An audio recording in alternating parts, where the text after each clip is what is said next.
Merci beaucoup, Monsieur Jean-Léonard Tuadi, pour ces mots qui font chaud au cœur. Je tiens à remercier tous les participants, tout d'abord l'Assemblée parlementaire de la francophonie, l'Organisation des Nations Unies pour l'alimentation et l'agriculture, ainsi que l'Agence nationale de coopération internationale au développement pour les efforts louables dédiés à l'organisation de ces dialogues parlementaires virtuels sur la sécurité alimentaire et nutrition au temps du Covid-19. Dans ce cadre, il est indispensable de savoir que le thème choisi pour cette réunion, en l'occurrence la sécurité alimentaire et la nutrition au temps de la Covid-19 pour l'Afrique francophone, revêt une importance capitale à l'heure actuelle et s'inscrit dans le droit fil des objectifs prioritaires du Royaume du Maroc en constituant un axe privilégié de la politique étrangère de notre pays. À cet égard, et suite à la propagation de la pandémie Covid-19, le monde subit aujourd'hui une situation de crise inédite dans laquelle aucun État n'échappe, qu'il soit développé ou en voie de développement. Les conséquences demeurent protéiformes et diverses, plongeant ainsi les populations entières dans la pauvreté, la précarité, la faim et la malnutrition, ce qui nous interpelle à prendre des mesures immédiates afin d'éviter une urgence alimentaire mondiale.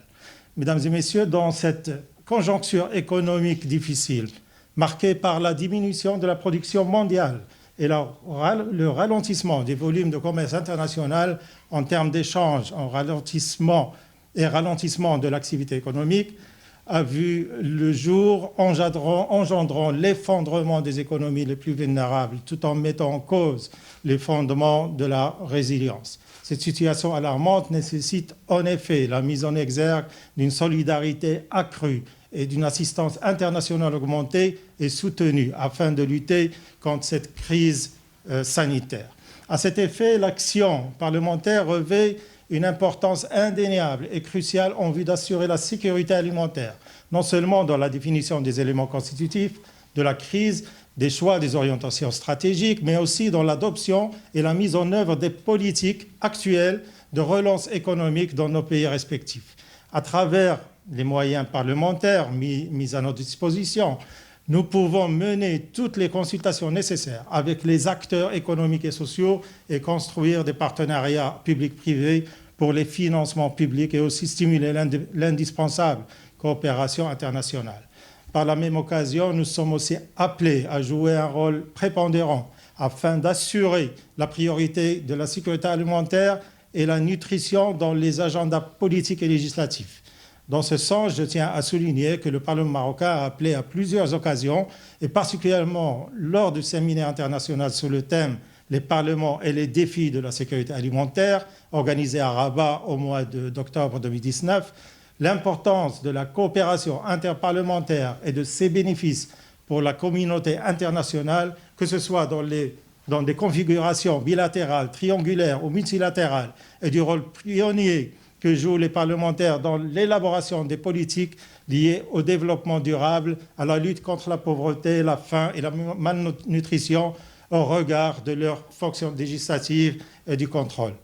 Dans le même sillage, les alliances parlementaires constituent un levier de taille pour atteindre les objectifs. On peut citer à titre d'exemple le Front parlementaire contre la faim en Amérique latine et aux Caraïbes, la Ligue d'amitié parlementaire avec la FAO au Japon, le groupe consultatif législatif de la FAO aux Philippines, et je peux en citer d'autres, le réseau parlementaire de la CEDEAO, le réseau parlementaire sur la sécurité alimentaire en Afrique et dans les pays arabes. En fait, l'Assemblée parlementaire de la francophonie pourrait initier une instance de l'un de ces genres précités au profit des pays africains francophones.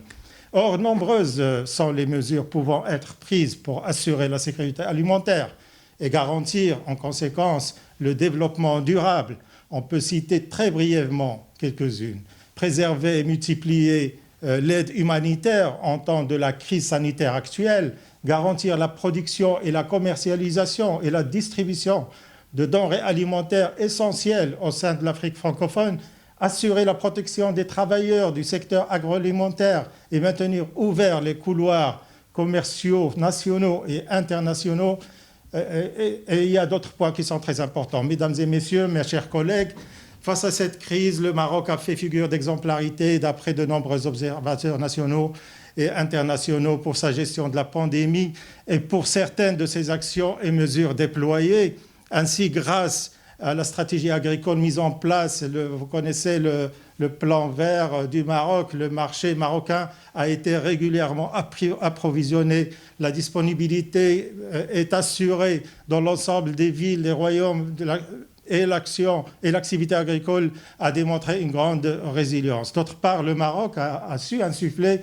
un esprit d'innovation, l'adaptation pour répondre à l'urgence sanitaire. Il y avait beaucoup de mesures qui ont été prises par Sa Majesté le Roi, comme l'aide à plusieurs secteurs au niveau national, les démunis, les gens qui travaillent dans les entreprises et même aussi des personnes dans l'informel. Donc, il y a eu quand même un certain nombre de mesures très importantes pour assurer que le citoyen marocain puisse subvenir à ses besoins au niveau alimentaire. Il y avait la création d'un fonds spécial de solidarité qui a pu travailler, qui a été très utile à plusieurs niveaux. L'appui de financement à certains investisseurs aussi et des PME.